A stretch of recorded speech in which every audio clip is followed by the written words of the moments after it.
السلام علیکم و رحمت الله و برکاته. دوستان و هموطنان گرامی، پیش از همه خداوند قادر یکتای خوب به همتا را شکرانه میگم برای تمام نعمت‌هاش، از آن جمله برای بهترین، بالاترین و خوبترین نعمت رب العالمین این ایمان و قرآن است.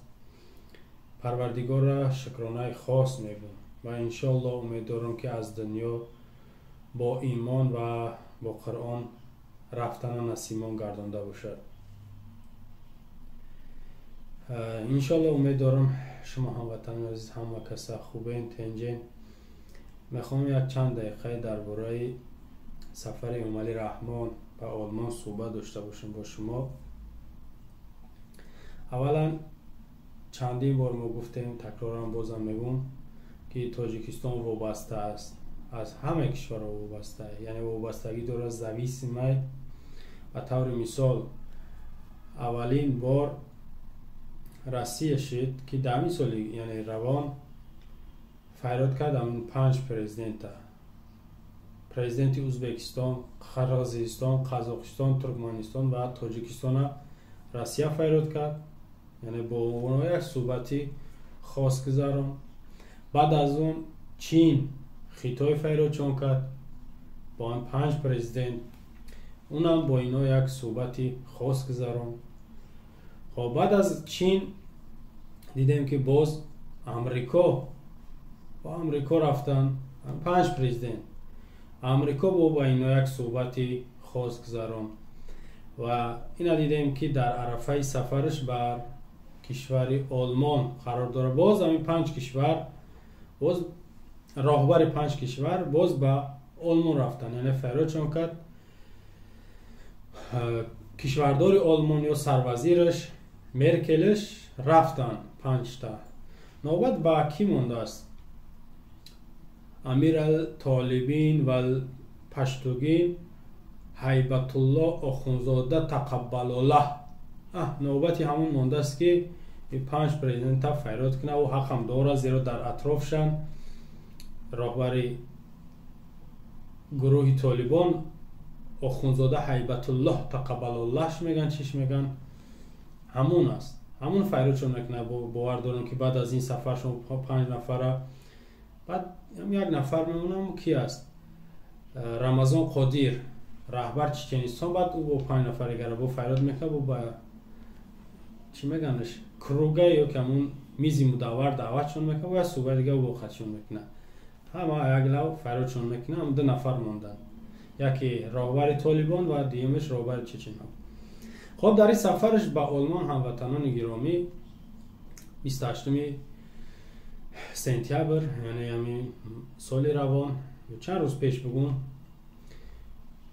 از طریق شبکه‌های دولتی تاجیکستان دیدم، زیاد رکلامش نکردم برای که معلوم بود که وقتی سفرش آشکار شد، اعلان شد، از جانب برادران، دوستان، گروه های مخالف اعلان شد که رحمانو ما تیاریم تو را استقبال بگیریم، گرم در آغوش بگیریم.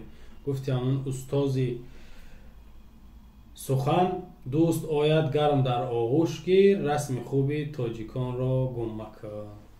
هموطنان من، دوستان من، برادران من، مخالفان از آن جمله گروه 24 تظاهرات تشکیل کرد به آمدی پرزیدنت محبوب و مردمی جلالت مآب امام علی رحمان شرمنده له.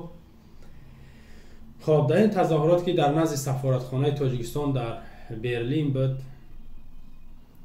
دیدیم نواش فکر میکنم نفری نیست که ندیده باشش در اینترنت اگر فعال باشد، یا شاید کم نفرایی هستند که ندیده باشنش. به یک بار بدرویم بینین نوار تظاهرات جوان ها، هموطنان، برادران، مخالفان حکومت، مخالفان ظلم رژیم رحمانوف از رحمانوف خواستن که بیا ما وقت سخن ها داریم، گفتنی ها داریم. اما رحمانوف در اونجا نبود. برای چی نبود؟ برای میدانست که بازم میگم که اعلان شده بود که رحمان رو مطرح پیشواز میگیریم. معلوم است که رحمانوف از کدام پیشوازها خوشش میاد؟ با کدام پیشوازها نفرت داره یا میگریزه. اما در این جمعه یک عمل خوب دیدم که رحمانوف باید میرفت اقلا به خاطر احترام همون نان و نمک، همون دسترخوان و همون سرفه‌ای که آراستن برای پرزیدنت محبوب شون. خب اولا هیچ نقطه مهمش هم گفته بگذاریم که طلب آزادی زندانی ها، خبرنگاران و شخصانی که جرمشون یا قضیهشون به سیاست ربط داره طلب کردن، اگرچه رژیم قبول نداره و طلب را گوش هم نمیکنه. کشورهای اروپایی، سازمانهای بین المللی طلب کردن، رژیم قبول نداره. خب به هر حال تظاهرات، همینجا بگم میرم، تظاهرات حق قانونی هر یک انسانه. او کدام ملتی نباشه، کدام کشوری نباشه، مردمش حق اعتراض دارن. از اون جمله تاجیکستان، اگرچه در داخل تاجیکستان اعتراض، تظاهرات علیه رژیم منع است، اما برعکس اعتراض، یعنی میدونم تظاهرات، میتینگ، راهپیمایی به خاطر دیگر نفر باشه، نه تنها اجازت است بلکه کمک، یاردم، دستگیری حکومت هم در پهلوشون است. دیدین دیگر نیاز به گفتن هم نیست که چندین بار پیروای پیشوای ملت، اوانگاردها، اونا یک گروه دیگرش که امنیت تشکیل کرده، راهپیمایی ها میکردن، تظاهرات ها و دیگر نقشه های صحنه‌چوی میکردن. خب به هر حال هموطنان ما، مخالفان ما، از اون جمله گروه 24 از رژیم طلب کرد و این طلب اینها همون درد دل یا که همون خواهش مردم داخل تاجیکستان است که گفتن نمیتونن، میترسن، بازم اون که اعتراض در تاجیکستان ممنوع است، در حالی که از روی قانون هم درسته، از روی شریعت هم درسته. اما امام علی رحمان که یک ظالم است، یک قاتل است، یک آدم کش است، ضد دموکراسی، ضد آزادی است، ضد انسان است، اجازت نمیده. اما گفتیم که باید که محترم پرزیدنت ما به خاطر تبادرینگ دراز در یک سرفه کردن برادرای ما پرتافتن رسم بینید، ده بودرینگ بود، ده تا چی بود کادو بفیم، ده تا بود، یک تا بود، ده تا انار بود، یک شنگور زرد، یک تا سرخ بود، با فکرم خطا نکنم. خب کارتشکم الوهیده، سمبوسه الوهیده، کلچه الوهیده، نکی سوزی نبود، نمیدونم چی با سوزی فراموش کردم برادرها. ببینین این احترام به یک پرزیدنت محبوب و از عملهای دوست داشتنی و از فرهنگی که امام علی رحمان با اون مردم دعوت میکنه و تبلیغ تشویق داره، همون فرهنگ بود، هیچ فرقی نداشت. اقلا میرفتی از همون نان و نمک از همون دسترخوان دیدن کرده و یک عکسن میگرفتی، همون نشید. اگر همین را من یک فکر دیگم اگه دیر شد علاکه در سرم اومد که نفرای میکردن باید همین دسترخوانه که چهرهاشون آشکار نمیبود، شاید رحمانوف میرفت. این تعلق فرق نداره، کلغاس همون جایی ده ببینه که گل در دست دخترای دیگه اون نگاه نمیکنه که از ملتی ما این گل برای ما وردن، همون میروه. شاید که نفرای از مخالفت یا که از همون سیاست دورتر اگر میکردن چون دسترخوان ها، این کلغاس ما دوان دروان شتابان میرفت نظر میکرد که کو در آلمان بودرینگوش چخیلن، سوزی و کارتشکا و کدوش چخیله، گفته میرفت از دسترخوان یا که از همون عنعنه رسم و آیینی که گویا تاجیکستان همین چیز دستگیری میکنه طرفدارای دیدن میکرد. اما متاسفانه نرفت. همین چیز در تاجیکستان هست آخه چی با نمیره؟ ما حیران، یا سیره یا که شاید پیرامید نبود کم بود، یعنی کارتشکا 8-10 دونه بود، سمبوسه 3 دونه بود، ده بودرینگ بود، شاید اون خاطر نرفت.